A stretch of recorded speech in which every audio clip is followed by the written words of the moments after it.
ce qui est quand même colossal, ce qui est quand même merveilleux, ce qui est quand même fantastique, enfin, pour moi, c'est d'avoir la responsabilité de tout ce merveilleux, de tout ce beau et gros bâtiment-là.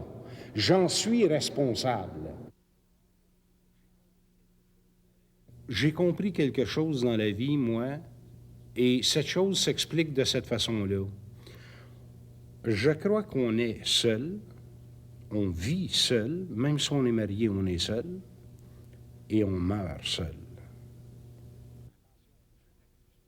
Attention, je n'accuse pas personne ici, je n'accuse pas mes parents, ils m'ont quand même donné la vie, c'est déjà énorme, mais il en reste pas moins que la qualité n'y était pas. Alors ce n'est plus la quantité maintenant, c'est la qualité qui compte.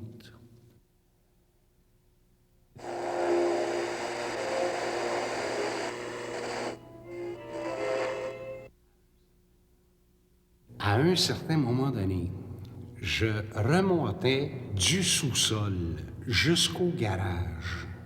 Et dans l'escalier qui est fait en forme de spirale, j'ai tombé face à face avec un chat.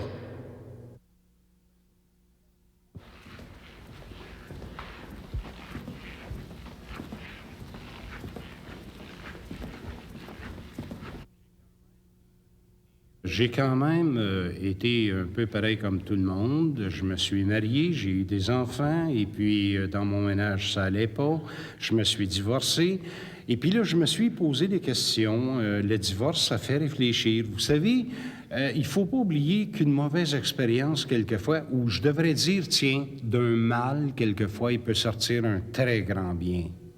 Voilà ce que je voulais dire. Alors, le divorce est un mal en soi, mais attention, c'est peut-être aussi un changement de valeur. Alors là, je me suis posé des questions et j'ai commencé à fouiller à l'intérieur. J'ai dit, qu'est-ce qui se passe en moi? Pourquoi toutes ces choses? Pourquoi que... Et ainsi de suite. Alors, j'en suis arrivé à me dire, j'ai du travail à faire sur moi et en moi. Alors, je me suis dirigé vers une psychothérapie, c'est-à-dire un nettoyage intérieur, pour m'embellir, m'épanouir aussi. Pourquoi 3 laits? C'est parce que ça va refroidir davantage mon café. J'ai horreur de prendre un café bouillant. Je l'aime chaud, mais pas bouillant.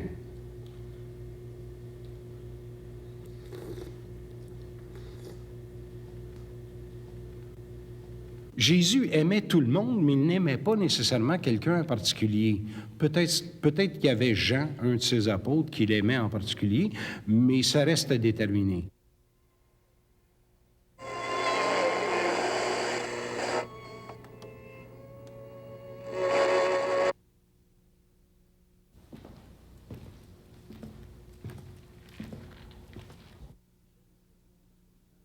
Je ne sais pas, mais j'ai un poinçon à faire là-bas, OK? Et les murs de ce tunnel-là sont très lugubres et je ne sais pas, on dirait que les prisonniers passaient ici et je ressens des ondes négatives. Et j'aime vraiment pas venir ici. C'est le seul endroit que j'aime pas du bâtiment. Alors là, attention. Laissez-moi réfléchir un peu parce qu'il y en a quand même un bon paquet. Je crois que le plus beau souvenir de mon enfance, c'était lorsque j'allais à la pêche à la rivière des Prairies et le poisson était très bon. La rivière n'était pas polluée. Alors je passais de grandes journées à la pêche. À un moment donné, j'ai fait tout simplement ce que mon père faisait à ma mère. J'étais très impoli avec mon ex-épouse, j'étais très méchant avec elle. Enfin, je ne veux pas me culpabiliser, je dis simplement les faits tels qu'ils se sont déroulés. Et ça, j'en ai pris conscience seulement qu'après le divorce. Alors, qu'est-ce que ça a amené, cette relation d'éducation familiale qu'on a eue de nos parents? Ben, c'est pas compliqué. Sur 6 enfants, il y en a 5 de divorcés. Tout ce qui est simple est génial. D'ailleurs, laissez-moi vous définir pour moi ce qu'est la simplicité. La simplicité en soi porte les germes de la sagesse et d'un profond respect.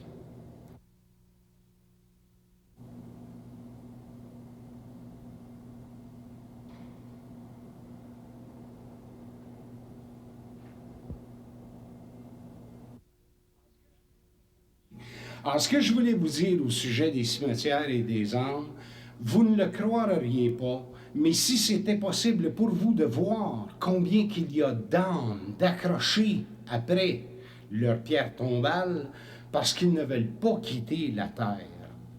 Je voulais simplement ajouter cette information-là parce que vous me parliez de fantômes et je crois aux fantômes tout comme je crois à la réincarnation et au karma, puis etc.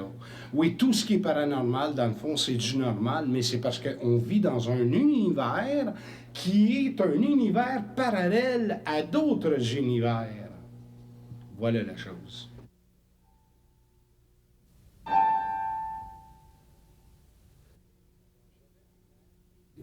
J'avais un père qui était d'abord alcoolique.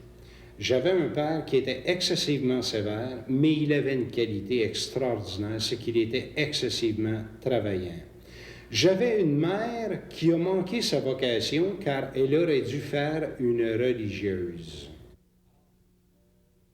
Alors, je me suis senti étouffé par mon père et complètement libéré avec ma mère. Mais j'ai été gravement marqué de ça. J'ai écouté la pièce de Macbeth de Shakespeare. Malheureusement, c'était une tragédie. Mais les costumes et les étudiants et étudiantes qui jouaient dans la pièce étaient formidables. J'aurais voulu m'amuser plus que ça. Écoutez, de voir à un moment donné le bonhomme, là, je pense que c'est lui, Macbeth. Alors, il a les mains pleines de sang et puis il s'accuse de tous les meurtres qu'il a fait, puis tout ça. C'est un peu dégueulasse. Je veux dire, ça fait pas partie de ma philosophie. Moi, je suis pour la vie et non pas pour les meurtres.